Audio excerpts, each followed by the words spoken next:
Hey family, welcome to Family People. I'm Raymond, and this is everything Marvel United Multiverse, the absolute all-in pledge with all the extras. Let's get unboxing.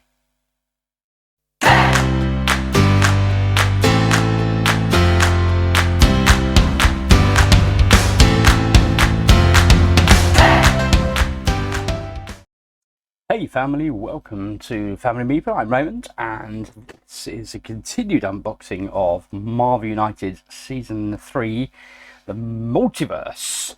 So today we are looking at an unboxing of X-Men, the Age of Apocalypse. So let's have a quick look at the back. So the death of Professor X in a freak time travel accident resulted in a reality in which the world is ruled by a mutant despot Apocalypse. But not all mutants agree with Apocalypse's rule, including a group of ragtag freedom fighters led by Xavier's oldest friend, Magneto. Only united can the amazing X-Men put an end to the Age of Apocalypse. Okay, so there's our blurb. Let's dig in. And of course, some of these characters, again, we've seen before. So it's interesting. It's kind of a different spin, different take. And I think it's kind of representative of the different, I guess, manifestations and versions of these characters that we've seen throughout the age. I think some in part from the, obviously, the multiverse ongoings. So certainly we saw in the most recent X-Men 97 animated series, obviously a new side to Magneto, taking up Xavier's helm in leading the mutants. So let's have a look. Age of Apocalypse. Okay, welcome to the Age of Apocalypse. This expansion adds 4 unusual mutant heroes, 3 ruthless villains, as well as new apocalyptic locations. These can either be used in isolation to create a dark timeline experience, or mixed with other heroes, villains, locations, challenges from the core box and other expansions to create an infinite different play experiences. So we have our various components, as well as a Dark Beast dashboard, which will then be explained, of course, on the flip side of the rules leaflet. Okay. Reset the timeline mission. Let's have a look then. So here we go. Special setup. 3 standard mission cards are not used in this game with the Dark Beast, and instead you're working to complete this restore mutant DNA timeline instead. So let's have a quick look at that in a bit more detail. So there are very special rules and restore the mutant DNA, your win condition. It's the actual Dark Beast villainous plot card. So quite different. Of course, we've got this gene pool happening over here with a mix of civilians and thugs. So very different means of play again, which I do enjoy. I do love the variety of having. It's so nice having a core game system that ultimately gives you your base foundational rules, and then everything else from there you can build upon and add that level of variety, add that differentiation. Absolutely love it. It's worked so well. And it's one of the things I love about this, and also I think probably Cthulhu Death May Die, but I think they did an outstanding job with Marvel Zombies. They did Zombicide as well. Fantastic, loving it. Okay, Human High Council base. So at the end of your turn, you may gain a move or heroic feat or an attack token. If you do, you must add a thug token to another location not adjacent to this one. Okay, there's our X-Men Apocalypse logo. We have the core satellite slave camp. At the end of your turn, you may add a civilian from the pool to rescue civilians mission. If you do, and there are any civilian thugs, villains, or other heroes in this location, you must discard 1 card from your hand to the bottom of your deck. So you can take a point of damage in order to rescue a civilian from the slave camp. We have the Dark Beast Laboratory, and again we've got the unique ability here. It's always revealed. Any henchman entering play in this location has +1 health. Okay, and at the end of your turn, you may discard a card from your hand to the bottom of your deck to deal 2 damage to a henchman in any location when you are acting from Dark Beast's Laboratory. And then finally, Avalon. At the end of your turn, you have 1 card in your hand. Draw until you have 3 cards in your hand, but you have to have just the 1. So it's no good going here. If you've got 2 cards in your hand, you've taken a single point of damage. Interesting. Okay. Dig into let's get some cards.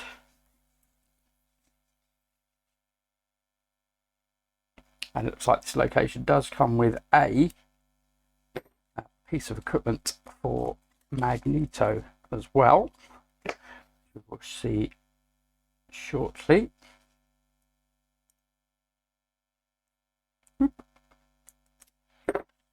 Okay. What I'm going to do first, heroes or villains. Let's do our heroes first of all. Of course, we don't have any Perkles in this box. We do have lots of villains, and we've obviously already seen, instead of a standard villain board for Dark Beast, he has his own means and ways of engaging with the game. So then we have Sabretooth and Wild Child. Of course, have Magneto. We have Morph. And we have X-Man. Okay. So a few with starting hand cards as well. So let's go ahead and dig into Sabretooth and Wild Child first of all. Okay, so we have our token cards, not many. So lots of special cards. Okay, so Wild Child Unleashed, and we have 2 of these. Attack an adjacent location with a move. We have Wild Child Tracking. We have 2 of these. Moves in either direction to the next location with a thug if you do attack there. 2 of those. We have Claws and Fangs. We've actually got 3 of those. So do a double attack and then move. And then finally we have Regenerative Healing Factor. As long as this card is faced up with a storyline, at the end of the villain turn, you may discard 1 crisis token if you have any. And if you have fewer than 3 cards in your hand, you may draw a card. Nice. Okay, so let's have a look at the fantastic, the wonderful figure on here. They've done a great job on the chain on that as well. I mean, it's chains are often like, I find, a bit of a bane and a bit of a mixed bag when it comes to figures and crafting. I find they can often not quite hit the mark and end up too chubby and not quite, you know, get that sense of, is it actually a chain? I love the Wild Child on his back. That's brilliant. So Sabretooth and Wild Child, Victor Creed and Kyle Gibney. Born Victor Creed, Sabretooth is a mutant that was one of Apocalypse's first recruits to the Horsemen. He grew to dislike killing innocent people and turned against Nemesis, but was badly defeated and landed up in prison. He shared a cell with Wild Child, fighting him until eventually earning his loyalty and escaping prison together. He joined X-Men, where he banded with Clarice Ferguson, or otherwise known as Blink. Okay. And there was an aside. I'm trying to think, where there was a period where Marvel hadn't won back the mutant rights from the X-Men for 20th Century Fox, but they did do another sideshow which I believe was called Gifted, but did feature a lot of the original X-Men people. So someone like Blink, for example, I believe was portrayed within that screen adaptation, I guess, for lack of a better phrase. Okay, so let's have a look at X-Man next. Wow, okay, so starting straight off with wilds. So everything else is going to be specials. So we've got telekinetic flare, triple attack in an adjacent location. Okay, concussive energy, double attack in an adjacent location. Teleportation, move to any location. You may bring any number of heroes in your location with you, and a heroic feat. Matter manipulation, you may move and gain 2 wild tokens with a heroic feat. Concussive blast, 3 attack in your location. Mind link, heroic feat, and another hero may immediately heroic feat or attack in their location and then move. Telepathy, move, sort the previous hero card in the storyline with any other hero card in the storyline, or flip up to 2 cards in the storyline. So great way to get some of those cards back. And heroic feat. Move, and on your next turn, choose a henchman in your location or an adjacent location. Their BAM effect replaced with deal 1 damage to a villain or other henchman or thug in this location and an adjacent location. You choose the target. Intangibility, do it wild, and each hero in your location ignores the first damage that they would take during their next villain turn and a move. Mental shield, do a move and a heroic feat. As long as this card is face up to storyline, you can't be forced to play cards randomly or face down. Mind cloaking, heroic feat. As long as this card is face up to storyline, ignore the first crisis token you receive during each villain turn. Psionic construct, move and attack another hero in your location or adjacent location may draw a card. Psionic armor, heroic feat. As long as this card is face up in the storyline, you may ignore 1 damage each villain turn. And psionic energy absorption, do a wild. As long as this card is face up in the storyline, if you have fewer than 3 cards in your hand at the end of your villain turn, you may draw a card. Wow, it feels like a lot of cards. How many are actually in there? 13, 14, 15, 16 cards in his deck. Wow, okay. Very interesting. So unlikely to see all of them come into play, but a good, varied mix of abilities. Wow, okay. Not seen anything like that before. Nor his miniature. Oh, unfortunately, his we've got some yellow plastic. It's not quite coming through on the green screen. You can see the effects and obviously where it's reflecting in the light, so you get a gist of what is happening there, and his eye as well. Okay, so let's have a look at X-Man Nathan Gray. X-Man on Nat Gray is an alternative universe version of Cable, created by Apocalypse Horseman Sinister from genetic material taken from the mutant heroes. Cyclops and Jean Grey of his reality, Nate learns that his purpose is to destroy Apocalypse. X-Man is a telepath of vast power, able to read and control minds, project from his astral form across the world, and create complex psionic illusions and psionic spikes. There we go. That is what he brings to the table. And we'll go for Morph next. So, having a look at his... Okay, so lots of single wilds, a double wild. And then we're into specials. Morph. Okay, adaptive shape. If the previous hero card in the storyline has at least 1 symbol at the bottom, you may do a wild. And we've got that for each of the move, attack, and heroic feats. And we have aggressive shape, double attack against a single target in your location. If it's excuse me, if it's a villain, you may then move them to an adjacent location. Okay. Defensive shape, you ignore the first damage that you would take from the next villain turn.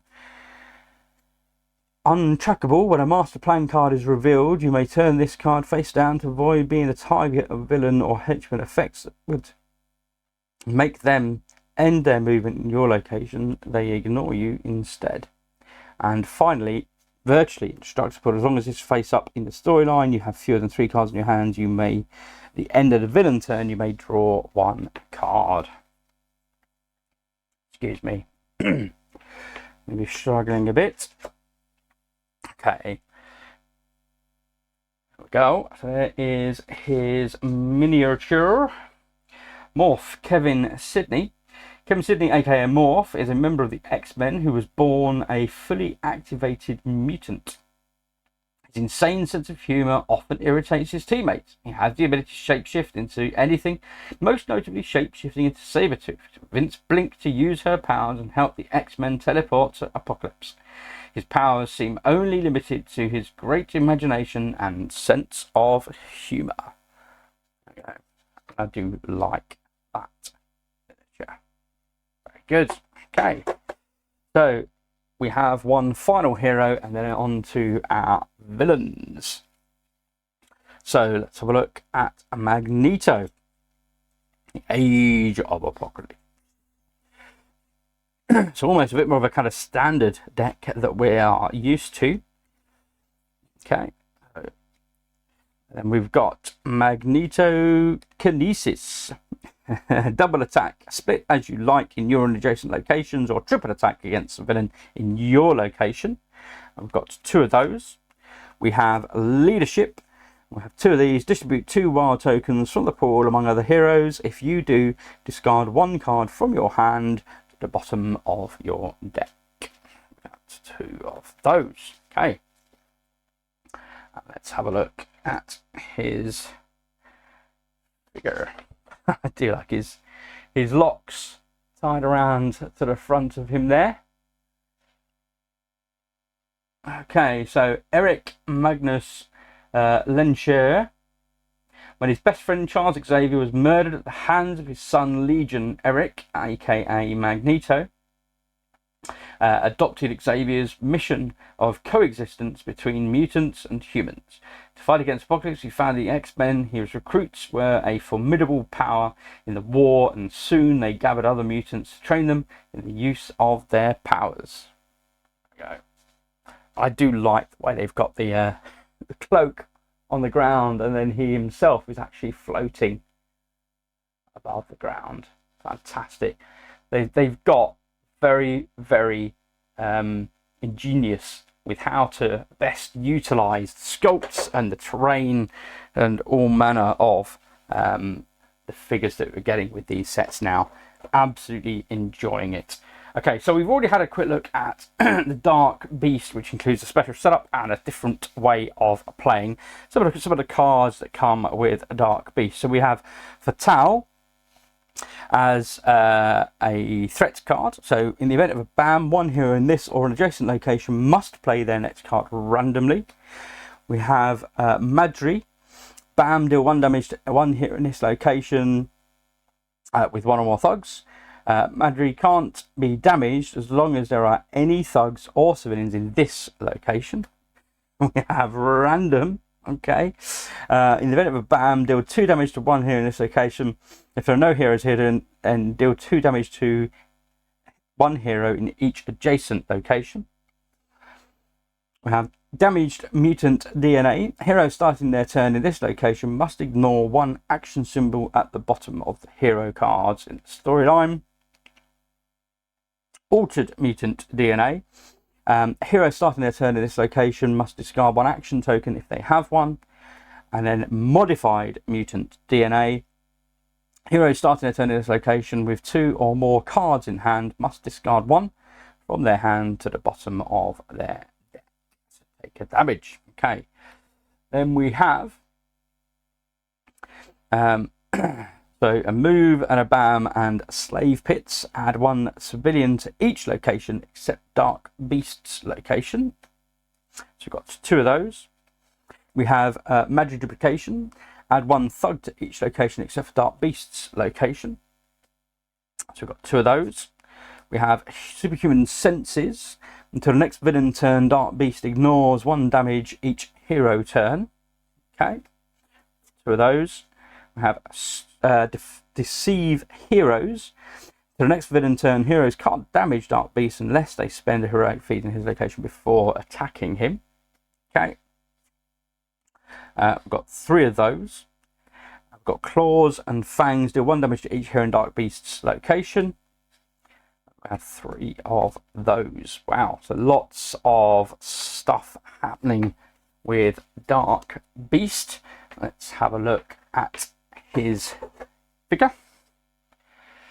We'll go and find out a little more about who he is. Henry Philip McCoy. The genius Hank McCoy is one of Apocalypse's leading scientists. McCoy was responsible for creating the process needed to build the gene-spliced infinite army, used by Apocalypse to take over much of the mutants' world. Mutants deemed unfit for survival were given to him for gruesome experiments to use in its creation of an unbeatable army for his master. There we go. So that is Dark Beast. Good. Okay. Let's move on to a second of our villains that come in this box. We have Nemesis. So we have no special setup rules. I love the look of them. Okay, so 6, 7, and 8 health varied by the number of players.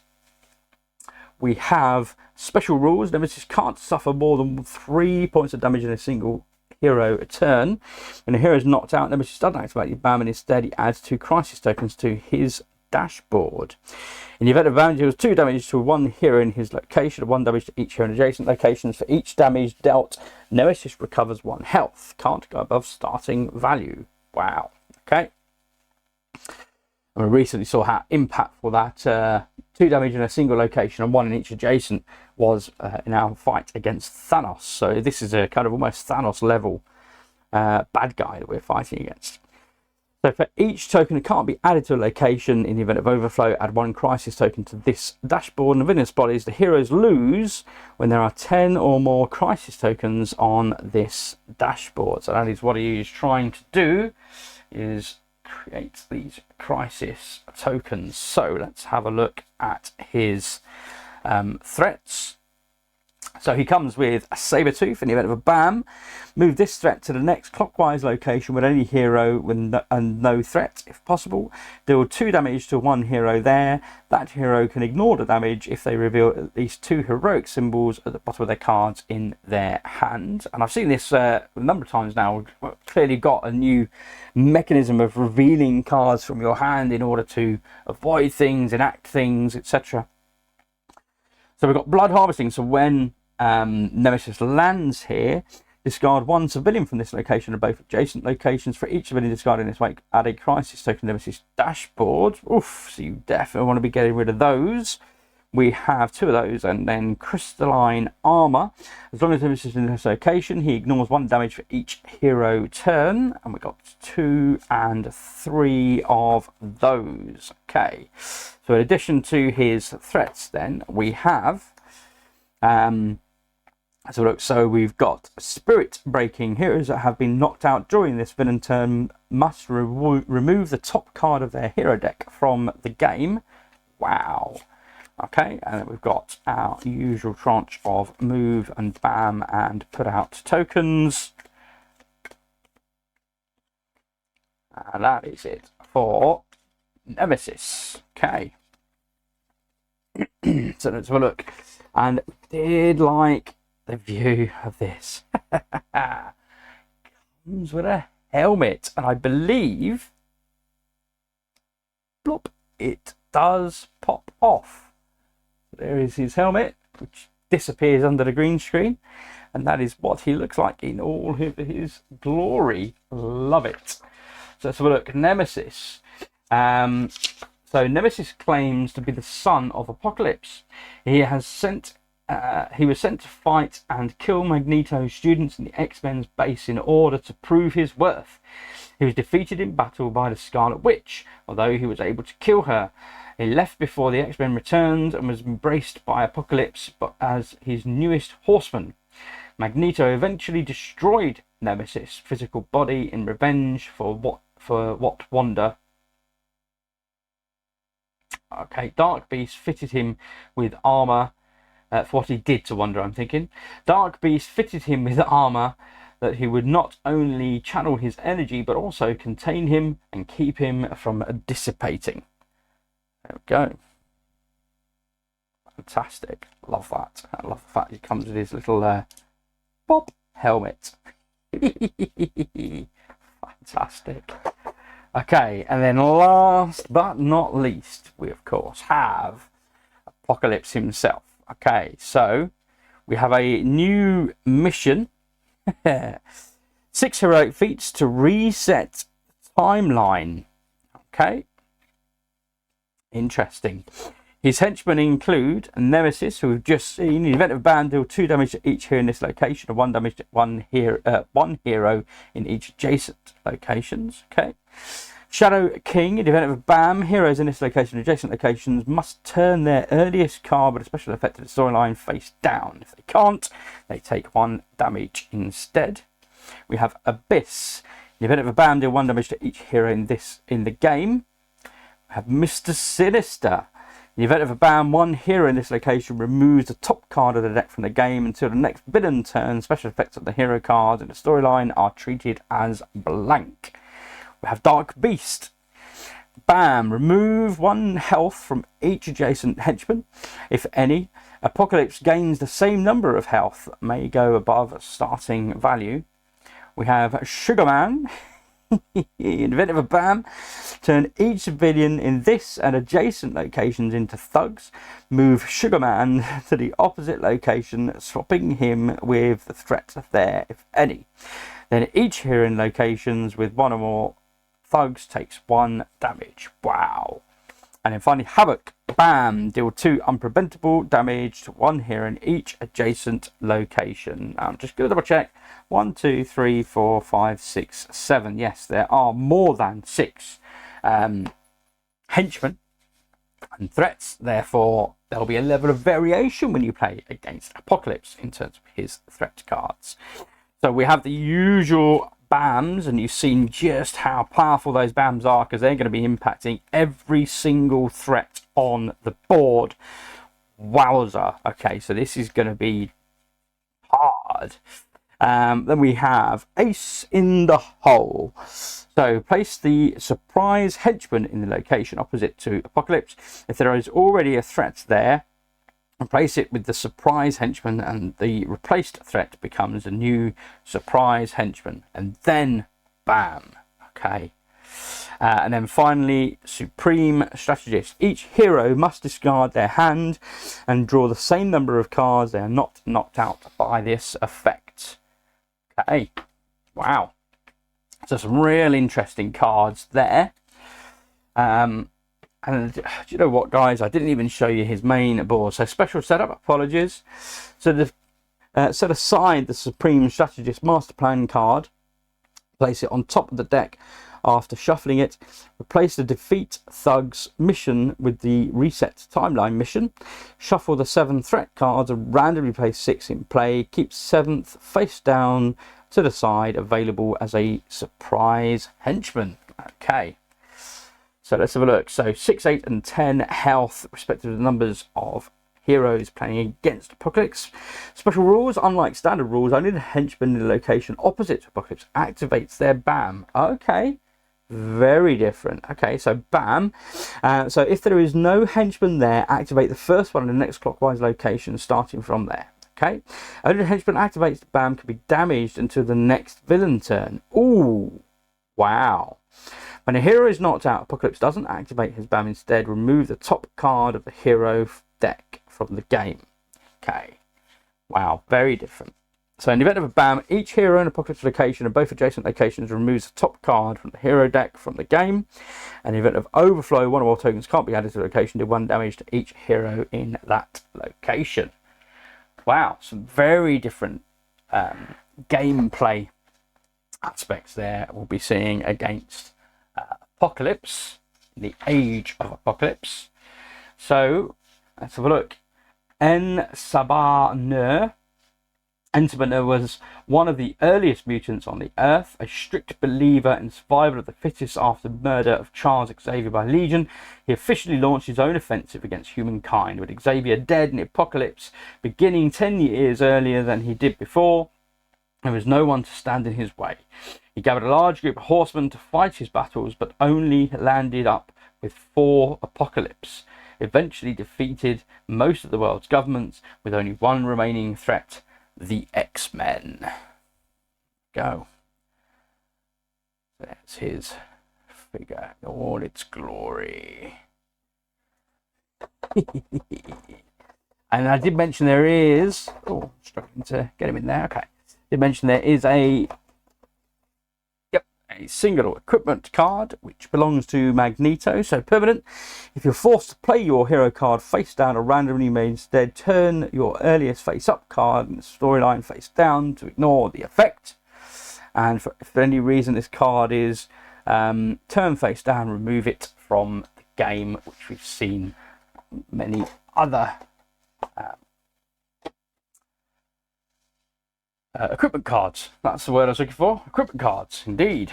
Okay, so that is the contents of this box, and boy, is there a lot of content. You get lots of variety, lots of difference in how the gameplay figures, but otherwise that is it. Thank you very much as always for watching. I do hope you have enjoyed this unboxing and getting a bit of a glimpse and insight into more of the backstory of these characters, not just having a look at the contents of the box itself. So hopefully you guys are finding that of some value and use. I'm certainly enjoying it. Otherwise, just to say, if you've liked this video, then please hit that like.